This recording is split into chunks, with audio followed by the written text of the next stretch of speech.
Today marks 1 year since Russia invaded Ukraine, triggering the deadliest conflict in Europe since World War II.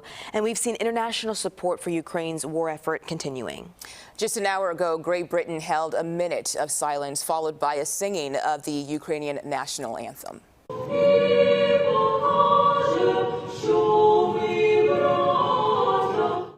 The ceremony was held at 10 Downing Street in London, home of the British Prime Minister.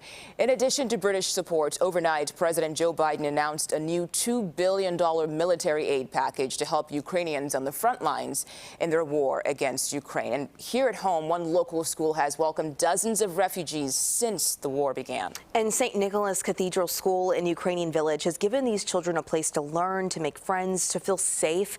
Our Jackie Kostek live at the school where they're holding a prayer service today. Good morning, Jackie.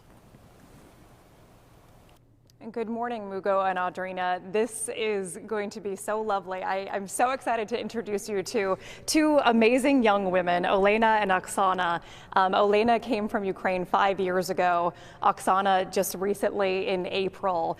And they're both 8th graders here at St. Nicholas Cathedral School. Oksana, if you can just share why you guys wanted to plan this prayer service today and what it's going to be all about. So today's prayer vigil will be to remind people of what's going on in Ukraine and how long it's been, and especially because it's been a year and it's still going. You somewhat recently moved here 5 years ago. You learned English.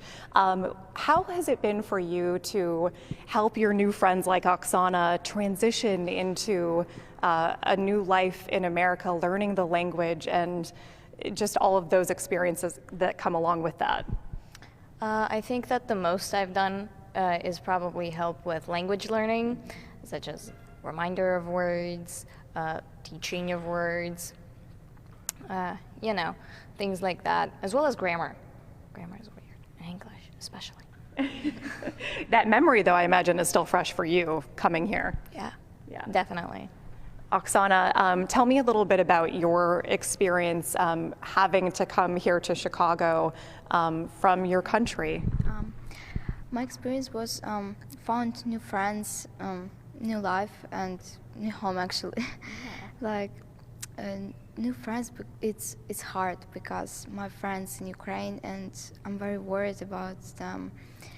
And it's language. Of course, language, because now I'm also not speak so good that just people can understand me.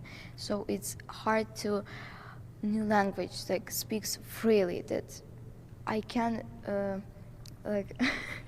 No, you're doing an incredible job. I have understood every single word that you have said. An incredible job. What have you learned about yourself in having to come here, meeting some new friends, but also just being in so much pain, seeing what's happening in Ukraine?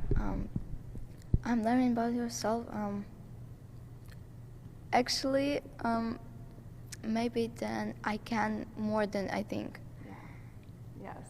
You guys are both so strong and so inspiring, and it's been so wonderful to meet you guys today. And I just want to share some good news because they're both in 8th grade. Oksana was just accepted into DePaul College Prep for next year. Oksana is going to be going to St. Ignatius. So some bright futures ahead for these young women. Audrina and Murrow, back to you. Oh my goodness, I love what she said. I learned that I can do anything. Yeah. Because she can. I cannot imagine how difficult it's been. But then you look at her there and she looks strong and she looks like she's ready to take on whatever comes her way, even as she worries about her friends back home. So yeah, thanks to Jackie and the ladies for sharing with us. We appreciate that. Yeah. Well,